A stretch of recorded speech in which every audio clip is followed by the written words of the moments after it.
का एक बयान आया है जब चुनाव का कैंपेन आज अंतिम दिन था।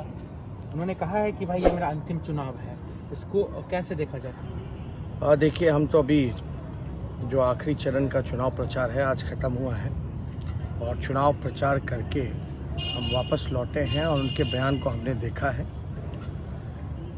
और आप जान रहे हैं कि हम लगातार चुनाव में नौजवान, बेरोज़गार, कमाई, दवाई, पढ़ाई, सिंचाई के मुद्दों को हम लोगों ने उठाया है और महिलाओं की बात हमने की है।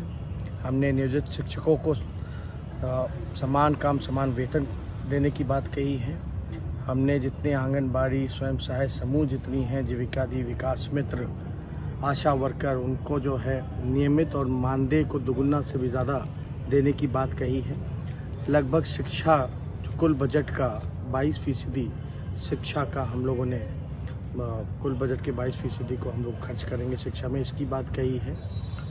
हम लोग लगातार ज़मीनी मुद्दों को हम लोगों ने उठाने का काम किया है और आज जब लौट करके हमने नीतीश कुमार जी का जो बयान देखा, उससे ये एहसास होता है कि हम जो बात पहले से कहते रहे हैं कि नीतीश कुमार जी थक चुके हैं, उनसे बिहार संभल नहीं रहा, वो ज़मीनी हकीकत को पहचान नहीं पाए। और जब आखिरी दिन चुनाव के आखिरी सभा में उन्होंने खुद ही घोषणा कर दी कि अब वो राजनीति से संन्यास ले रहे हैं, तो उन्होंने जो ज़मीनी हकीकत है, अब हो सकता है कि उनको एहसास हुआ होगा और उन्होंने आज घोषणा कर दी राजनीति से संन्यास लेने की।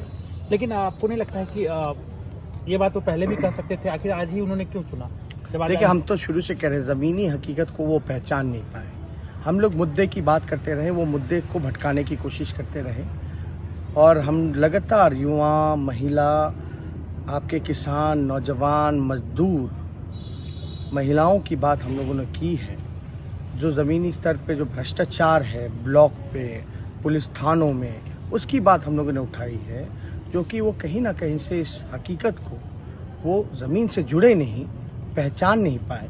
और जब उनको एहसास हुआ, जब चुनाव प्रचार खत्म हुआ, तो उन्होंने घोषणा कर दी संन्यास लेने। पूरा घूमने के बाद उन्हें पता चला, एहसास हुआ, पूरा कैंपेन करने के बाद अब तो उन्होंने घोषणा कर दी संन्यासी लेने की। हम तो ये शुरू दिन से ही कह रहे हैं कि वो थक चुके हैं।